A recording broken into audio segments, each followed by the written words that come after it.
Nah ini dari balik maskernya saya bisa lihat Pak Anies senyum-senyum nih. Apa yang ingin dikomentari dari soal mengkritik pemerintah ini Pak Anies? Karena Pak Anies juga menjadi salah satu ya sosok yang sering dikritis Pak Anies ya. Ya saya di pemerintahan, gini kita bertiga di pemerintahan ini. Jadi Bapak di mantan pemerintahan. Jadi kalau berada di wilayah publik, maka kupingnya nggak boleh tipis. Kita dengarkan saja. Bila ungkapan disampaikan dengan akademik, baik-baik saja. Bila ungkapan kritik dilakukan secara kasar, itu ekspresi kemampuan dia dalam mengungkapkan. Tapi bagi saya yang sedang bekerja, ini semua adalah ungkapan pendapat rakyat. Baik yang mendukung, baik yang tidak mendukung, baik yang mencaci, baik yang kata-katanya kasar. Makin kasar kata-katanya itu makin mempermalukan dirinya sendiri, bukan saya. Jadi saya tidak perlu merasa masalah. Dan yang kedua, jangan tempatkan misalnya seperti Jakarta sebagai masalah pribadi.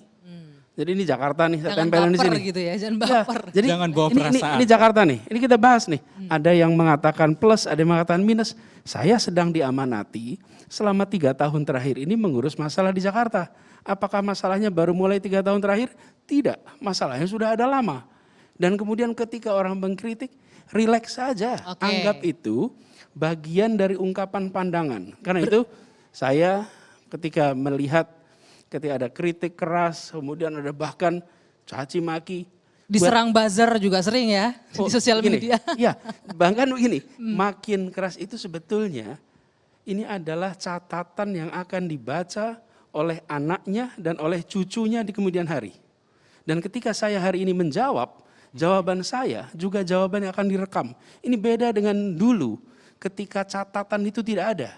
Hari ini apa yang kita katakan akan terekam hampir permanen. Ya, ada jejak digitalnya karena sekarang. Itu termasuk bagi buzzer, ya. Siapapun yang berungkap itu jangan sampai di kemudian hari harus mendelete yang ditulis.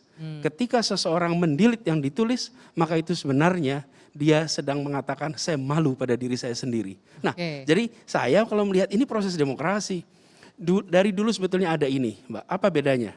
Dulu obrolan warung kopi tidak terdengar. Kenapa? Karena tidak ada medianya. Hari ini ngobrol warung kopi terus tweet. Ngobrol di mana terus tweet. Jadi dulu telinga hanya 2, sekarang telinga ada 1000, ada 2000.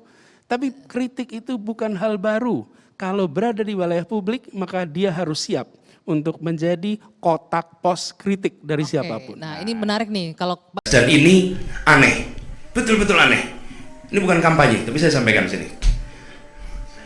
Di satu sisi menyiapkan jalur-jalur air untuk dikirim ke laut, di sisi lain di lautnya dipasang dengan pulau reklamasi, tinggal tunggu waktu jadi rock, air balik.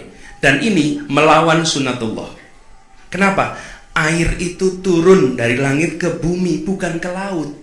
Harusnya dimasukkan ke dalam bumi, masukkan tanah. Di seluruh dunia air jatuh itu dimasukkan ke tanah, bukan dialirkan pakai gorong-gorong raksasa ke laut. Jakarta telah mengambil keputusan yang fatal. Jakarta telah mengambil keputusan yang fatal. Jakarta telah mengambil keputusan yang fatal.